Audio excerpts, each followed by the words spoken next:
بسم اللہ الرحمن الرحیم۔ ہفتے کی مجلس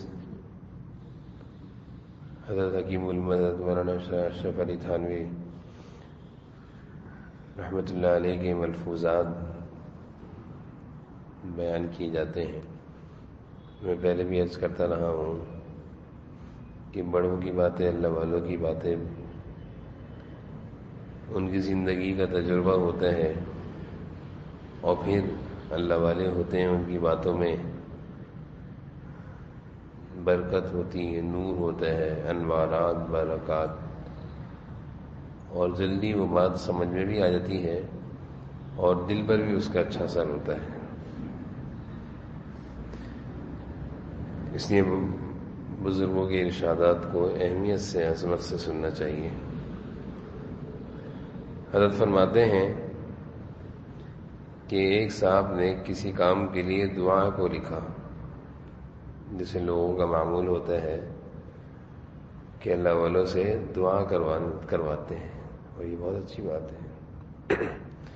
اپنے بڑوں سے دعا کی درخواست کرنا، اللہ والوں سے دعاؤں کی درخواست کرنا۔ جناب نبی کریم صلی اللہ علیہ وسلم سے بھی یہ بات ثابت ہے کہ آپ کے اصحاب میں سے حج پہ جا رہے تھے یا عمرے پہ جا رہے تھے، آپ نے کہا بھائی اب ہمیں بھی دعاؤں میں یاد رکھنا۔ تو ایک دوسرے کے لیے دعا کرنا اور کسی بڑے سے دعا کروانا، یہ بڑی بات ہے۔ اس لیے اپنے بڑوں سے دعاؤں کی درخواست کرنی چاہیے۔ تو ایک صاحب نے حضرت سے دعا کی درخواست کی کہ فلاں کام ہو جائے، کسی کام کی ہونے کی درخواست کی۔ وہ کوئی کام چاہتے تھے اور وہ کام کے لیے دعا کہہ رہے تھے۔ حضرت نے پہلے فرمایا کہ بھائی دیکھو، دعا تو ہم جی بھر کے کریں گے، لیکن پہلے اس کام کا سامان جمع کرو۔ جو کام آپ چاہ رہے ہیں اس کام کا سامان جمع کرو، پھر جی دعا کو بھی چاہے گا۔ پہلے کام کی کوئی شکل تو بنے۔ کام کی کوئی شکل نہیں بنی، کوئی صورت نہیں بنی، اور دعاؤں میں لگے ہوئے۔ تو اس کی مثال حضرت نے ایسے دی ہے کہ کوئی شخص تخم پاشی تو نہ کرے، یعنی زمین میں بیج نہ لگائے اور پیداوار کی برکت کی دعا کرے۔ زمین میں ابھی بیج نہیں لگایا درخت کا، جیسے آم کی گٹلی زمین میں بھی نہیں دبائی، اور دعا کر رہے ہیں کہ آم کے درخت نکل جائے، پھل آ جائے۔ یہ حضرت نے فرمایا کہ شادی نہ کرے اور اولاد ہونے کی دعا کرے۔ یہ کس طرح اولاد ہوگی؟ تو پہلے جو کام کرنا چاہ رہے ہیں اس کام کی کچھ اسباب جمع ہو، اس کام سے متعلق کوشش شروع ہو، چھوٹے موٹے اسباب، وسائل، سامان جمع کیا جائے، اس کام کی ایک شکل نکل کر آنا شروع ہو، اور پھر دعائیں بھی کریں۔ ابھی کام کی کوئی صورت نہیں، کوئی شکل نہیں، اور دعا کر رہے ہیں، یہ بھی ایک طریقہ ہے۔ بہرحال کام شروع ہونے سے پہلے بھی استخارہ کیا جاتا ہے، ساتھ ساتھ دعاؤں کا اہتمام کیا جاتا ہے۔ لیکن یہاں سے یہ بات سمجھ لینی چاہیے جو حضرت سمجھانا چاہ رہے ہیں کہ صرف دعاؤں پر اعتماد ہو، محنت نہیں ہو رہی۔ اب ایک آدمی ہے گھر میں لیٹا ہوا ہے، گھر میں لیٹا رہتا ہے اور دعا کرواتا رہتا ہے کہ میری نوکری لگ جائے، میری نوکری لگ جائے۔ کیسے لگے گی نوکری؟ بھائی نوکری کے لیے تو تھوڑی سی بھاگا دوڑی کرنے پڑے گی۔ جاؤ، انٹرویو دو، اپنی سی وی جگہ جگہ جمع کراؤ، پھر دعا بھی کر دو، اللہ تعالیٰ کر دیں گے۔ جانے کا نام نہیں لے رہے، گھر سے نکلنے کا نام نہیں لے رہے، بس بستر پہ لیٹے ہوئے ہیں۔ جیسے کوئی شخص یہ دعا کرے کہ کھانا پیٹ بھر جائے، پیٹ بھر جائے، وہ یہ دعا کرے کہ پیٹ بھر جائے۔ پیٹ کیسے بھرے گا؟ اٹھے گا، کھانا لے گا پلیٹ میں، برتن میں لے کر کھانا کھائے گا اپنے ہاتھ سے، تبھی تو پیٹ بھرے گا۔ صرف دعا کرنے سے تھوڑی پیٹ بھرے گا۔ تو حضرت اس ملفوظ میں یہی سکھا رہے ہیں کہ اپنے ہاتھ پہ ہاتھ رکھ کر مت بیٹھو، کچھ ہاتھ چلاؤ، کچھ محنت مزدوری کرو، پھر اللہ تعالیٰ سے دعا کرو، اللہ تعالیٰ برکت دیں گے، کامیابی دیں گے۔ تو یہ بات بڑی سمجھ دیکھیں نا، بڑوں کی باتیں ہیں۔ میں نے کہا نا شروع میں کہ بڑوں کی باتوں میں تجربہ ہوتا ہے، نصیحت ہوتی ہے۔ ہمارا حال تو یہ ہے کہ ہم گھر میں بیٹھے میں محنت مزدوری کچھ بھی نہیں کر رہے، اور زمانوں پر کیا ہے، مہنگائی بہت ہے، بے روزگاری بہت ہے، نوکری نہیں ہے، کام کاروبار نہیں ہے، ملازمت نہیں ہے، یعنی کوشش کسی بھی چیز کی نہیں ہو رہی، نہ گھر سے نکلے ہیں، نہ محنت کر رہے ہیں، نہ مزدوری کر رہے ہیں، نہ کوشش کر رہے ہیں، لیکن باتیں کر رہے ہیں۔ یہی سمجھا رہے ہیں حضرت کہ کوئی بھی کام کرنا ہو اس کی کوشش تو کرو، نکلو تو پھر اللہ تعالیٰ سے مانگو بھی، پھر اللہ تعالیٰ سے مانگو بھی۔ اس لیے ضروری ہے، حضرت کے اور جگہ ملفوظات میں یہ بات ملتی ہے کہ دو چیزیں بہت ضروری ہیں، ایک محنت اور ایک دوسری دعا۔ محنت اور دعا کو حضرت نے ایک ساتھ جمع فرمایا۔ محنت بھی کرو اور دعائیں بھی کرو۔ صرف یہ کرنا کہ دعائیں کر رہے ہیں، محنت بھی نہیں، وسائل اور اسباب کا انتظام بھی نہیں، کوشش بھی نہیں، فکر بھی نہیں، بیٹھے میں بس۔ اس کی مثال حضرت نے یہاں پہ کیا دی ہے، جیسے کوئی یہ کہے کہ میری اولاد ہو جائے، اولاد ہو جائے، اولاد کیسے ہوگی؟ شادی تو کی نہیں۔ کوئی یہ کہے کہ اس جگہ پہ درخت نکل آیا اور مجھے آم مل جائے، مجھے آم مل جائے، مجھے سیب مل جائے۔ بھائی پہلے درخت تو لگاؤ، پھر درخت بڑا ہوگا، پھر اس سے کچھ پھل آئے گا تو کھاؤ گے۔ ابھی درخت تو نکلا نہیں ہے، نہ درخت لگایا ہے، نہ بیج رکھا ہے، اور دعا کیا ہو رہی؟ پھل کی دعا ہو رہی ہے کہ پھل مل جائے۔ تو یہ کچھ ایسی نادانیاں ہوتی ہیں، ناسمجھیاں ہوتی ہیں، جو دین سے دوری کی وجہ سے بھی آتی ہیں۔ دین کی سمجھ نہیں ہوتی نا، پھر انسان ایسی باتیں کرتا ہے۔ دین کی اگر سمجھ ہو، دین کی اگر صحیح سمجھ ہو، تو پھر انسان ایسی غلطی نہیں کرتا۔ حکیم الامت حضرت تھانوی رحمۃ اللہ علیہ کے پاس ایک شخص 2 سال تک آتا رہا اور یہ دعا کراتا رہا کہ حضرت اولاد ہو جائے، اولاد ہو جائے۔ حضرت کی مجلس میں ایک شخص آتا رہا، 2 سال تک برابر یہ دعا کراتا رہا کہ دعا کریں اولاد ہو جائے، اولاد ہو جائے۔ 2 سال حضرت دعا کرتے رہے۔ ایک موقع پر حضرت نے پوچھا کہ بھائی آپ کی شادی کو کتنا عرصہ ہو گیا ہے؟ آپ کی شادی کو کتنا عرصہ ہو گیا ہے؟ تو کہنے لگا تو ابھی شادی تو نہیں ہوئی ہے، ابھی شادی تو نہیں ہوئی ہے۔ حضرت نے کہا، حضرت نے ہاتھ، عجیب انسان ہو، عجیب نادان ہو کہ تم کیسی شادی ہوئی نہیں اور تم مجھ سے 2 سال سے دعا کروا رہے ہو۔ آپ دعا کریں گے شادی بھی ہو جائے گی، تو پھر شادی کی دعا کراؤں۔ تو یہ اللہ والوں کی باتوں میں ان نادانیوں کا علاج ہوتا ہے، انسان نادانیوں سے محفوظ رہتا ہے، اور یہ تجربے کی باتیں ہوتی ہیں، اس طرح کی غلطیوں سے انسان محفوظ رہتا ہے۔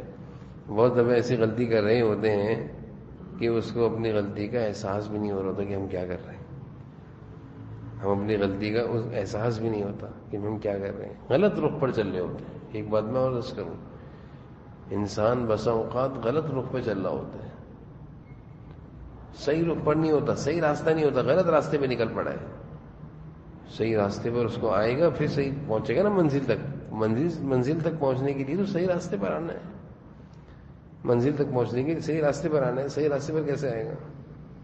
تو بہرحال حضرت کے اس ملفوظ سے ہمیں یہ بات سمجھ میں آئی کہ کسی بھی کام کے لیے محنت کی بھی ضرورت ہے، اسباب کی ضرورت ہے، سامان کی بھی ضرورت ہے، اور ساتھ میں دعا کی بھی ضرورت ہے۔ بغیر محنت کے صرف دعا پر اکتفا کر لینا، گھر میں بیٹھے رہنا، جیسے میں نے ایک مثال دی کہ گھر میں بیٹھے میں نوکری بھی لگ جائے، جاب بھی لگ جائے، باہر نکلتے نہیں، محنت کرتے نہیں، جاتے نہیں، بولتے نہیں، کیسے نوکری لگے گی؟ گھر پہ تو نوکری نہیں آئے گی۔ یہ ہمیں اچھی طرح سمجھ لینی چاہیے۔ یہ دین بڑی بنیادی باتیں ہیں، تجربے کی باتیں ہیں کہ بھائی اپنی کوشش بھی تو کرو، محنت بھی تو کرو، جستجو بھی تو کرو، کچھ ہاتھ پاؤں مارو، تبھی تو کچھ ہوگا۔ اگلا حضرت کا ملفوظ یہ ہے کہ عوام میں ایک بات مشہور ہے کہ مرنے کے وقت ایمان سلب ہو جاتا ہے، مرنے کے وقت ایمان سر چھن گیا. حضرت نے اس ملفوظ میں اس بات کو سمجھایا ہے کہ جو مرنے کے وقت ایمان سلب ہوتا ہے یہ مرتے وقت سلب نہیں ہوتا، یہ انسان کی زندگی بھر کی کوتاہیاں ہوتی ہیں جس کا ظہور مرتے وقت ہوتا ہے. سمجھنے کی بات ہے کہ زندگی بھر گناہ کرتے رہے، غلط کام کرتے رہے، اللہ کی نافرمانی اور گناہوں کی کام کرتے رہے، اب مرتے وقت ظہور ہو رہا ہے کہ کلمہ زبان پر نہیں آ رہا، یا کوئی کفریہ کلمات زبان سے نکل گئے. غلطیاں پہلے سے ہوتی رہی ہیں. تو یہ جو کہتے ہیں نا کہ مرتے وقت کلمہ نصیب نہیں ہوا، اس کلمے کے نصیب نہ ہونے کی وجہ حضرت فرما رہے ہیں یہاں پہ کہ اس کی زندگی ہے، اس کی پوری زندگی کا قول و فعل ہے. جیسی زندگی گزارتا رہا مرتے وقت بھی وہی چیزیں سامنے آئیں گی. اچھے لوگوں میں بیٹھتا تھا، اچھے لوگوں کی صحبت میں رہتا تھا، نیک لوگوں کو پسند کرتا تھا، قرآن کی تلاوت اچھی لگتی تھی، نماز میں دل لگتا تھا، علماء کے پاس جایا آیا کرتا تھا، مسجد میں دل لگا کرتا تھا. یہ ساری علامتیں اس بات کی ہیں کہ ایمان نصیب ہوگا، اس کو مرتے وقت کلمہ نصیب ہوگا. اور جس کی زبان پر تلاوت کبھی نہیں آئی، قرآن پڑھتے ہوئے دل گھبراہٹ، تلاوت کرتا ہی نہیں ہے، قرآن کبھی ہاتھ میں آیا نہیں ہے، مسجد میں دل نہیں لگتا، اللہ والوں کی صحبت سے بھاگتا ہے، علماء کو برا کہتا ہے، علماء امت ان کی گستاخی کرتا ہے، ان کے بارے میں غلط جملے کہتا ہے، جو دین کو پھیلانے والے ہیں ان کی شان میں گستاخی کرتا ہے. یہ ساری علامتیں ہیں کہ مرتے وقت اس کو کلمہ نہیں آئے گا زبان پر، یہ بغیر کلمے کے مرے گا، ایمان سلب ہو جاتا ہے. بعض لوگ، کتنے ایسے واقعات ہیں موت کے وقت عجیب قسم کے حالات سامنے آ جاتے ہیں. اس لیے علماء نے فرمایا کہ اگر موت کے وقت کسی کی کیفیت غلط دکھے اس کو بیان نہ کرو، اس کو بیان نہ کرو، اس کا معاملہ اللہ کا معاملہ ہے، اس کا معاملہ اللہ کا معاملہ ہے. لیکن اتنا سمجھ لینا چاہیے کہ زندگی کی جو ریل ہے، جو ایک ریل گھوم رہی ہے، اس کا ظہور مرتے وقت ہوگا. اگر ایمان اور اعمال صالحہ کی رغبت تھی، نیک کام، نیک جگہیں، نیک لوگ اچھے لگا کرتے تھے، تلاوت کو، نماز کو دل لگا کرتا تھا، مسجد میں دل لگا کرتا تھا، یہ علامت ہے کہ اللہ تعالیٰ اس کے موت کے وقت اس کو ایمان کی حالت میں اپنے پاس بلائیں گے.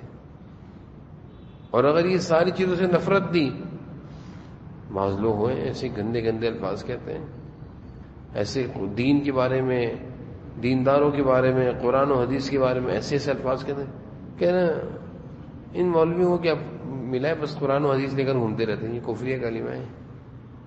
قرآن و حدیث، بس ان کو تو قرآن و حدیث کی باتیں آتی ہیں اور تو کوئی باتیں نہیں آتی ان کو. اس طرح کی باتیں کہنے والے یہ اپنے خاتمے کو خراب کر رہے ہیں. خاتمہ